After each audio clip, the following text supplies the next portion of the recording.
আমাদের arrange marriage. আমার স্বামী আর আমার শ্বশুর তার ফ্যামিলি আমাকে আমার ফ্যামিলিকে সর্বোচ্চ চেষ্টা করে রাজি করিয়ে নেয় বিয়েটার জন্য। আমাকে ওনাদের এতই পছন্দ হয়েছিল তাই। যাই হোক শেষে বিয়ে হয়। আমাদের মধ্যে অনেক মিল মায়া মহব্বত আল্লাহর রহমতে। ওনাকে সম্মান করি, রাগ হবে এমন কিছু করি না, ওনার অবাধ্য হই না, তাই কখনো ওইভাবে ঝগড়া হয় না। মাঝে মধ্যে একটু মনোমালিন্য হলেও পরে নিজেকে শান্ত করি পরিস্থিতি স্বাভাবিক করার জন্য। প্রতিবার আমি বেহায়ার মতো তার রাগ ভাঙাই, আর আমিও সব ভুলে যাই। প্রতিবার উনি রাগারাগি আর মুখ খারাপ করে, আমি চুপ থাকার চেষ্টা করি। আমার স্বামী মানতেই চায় না যে আমাদেরও রাগ হয়, আমাদেরও কষ্ট হয়। ওনার কথা, মেয়ে মানুষের কিসের রাগ, পুরুষরা যা খুশি তাই করবে, যা খুশি তাই বলবে।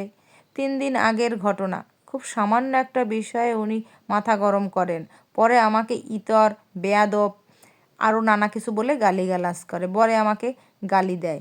আমি বললাম আমার খারাপ লাগে এগুলো শুনতে, এখন নিজের বেলায় শুনলে কেমন লাগে। বলতেছে চুপ, তর্ক করবি না, এখনই চেয়ার ছুঁড়ে মারবো। আমি বললাম বউয়ের গায়ে হাত তুলে কাপুরুষ, বউয়ের গায়ে হাত তুলে যারা, তারা কখনো সেই না ভালো মানের পুরুষ হতে পারে না। এইটা বলতে না বলতেই আমার গায়ে চেয়ার ছুঁড়ে মারে। আমি ব্যথায় কান্না করি, এরপর ফিরেও তাকায়নি, উল্টো গালাগালি করে বের হয়ে গেছে। প্রতিবারের মতো এইবারও কয়েক ঘন্টা পর আমি তার সাথে স্বাভাবিক আচরণ করার চেষ্টা করলাম। একবারও জিজ্ঞেস করলো না রাগের মাথায় তোমাকে আঘাত করছি কী অবস্থা, বা বেশি ব্যথা পাইছো কি না। পরদিন সকালে আমিই দেখালাম, দেখো কালকে চেয়ার ছুঁড়ে মারছো, কীভাবে ব্যথা পাইছি। উনি বলে ঠিকই আছে, দরকার আছে শিক্ষা দেওয়ার, তর্ক করলে আরও বেশি কিছু হবে।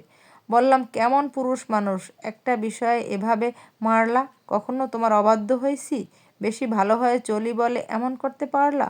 কেমন স্বামী তুমি, সামান্য আমার ভুল মেনে নিতে পারো না, কখনো আমাকে ছাড় দাও না, সব পারফেক্ট চাও। তুমি আমার বয়সে এত বড়, কোথায় আমাকে বুঝে নিবা, উল্টো বিয়ের পর থেকে এখন পর্যন্ত আমার তোমারে বুঝে চলতে হয়। আমার চেয়ে তোমার ম্যাচুরিটি কাজ করার কথা বেশি। আরও নানান কথা বলা বলি হলো, পরিস্থিতিও স্বাভাবিক হলো। আমি তার সামনে প্রেজেন্ট হতে পারছি না, তার সব কিছু করে দিচ্ছি, সংসার বাচ্চা সব কিছু করছি, কিন্তু আমি ভেতর থেকে স্বাভাবিক হতে পারছি না। আমি স্বামীর প্রতি অনেক বেহায়া একটা মানুষ, কারণ আমি ওনাকে অনেক ভালোবাসি।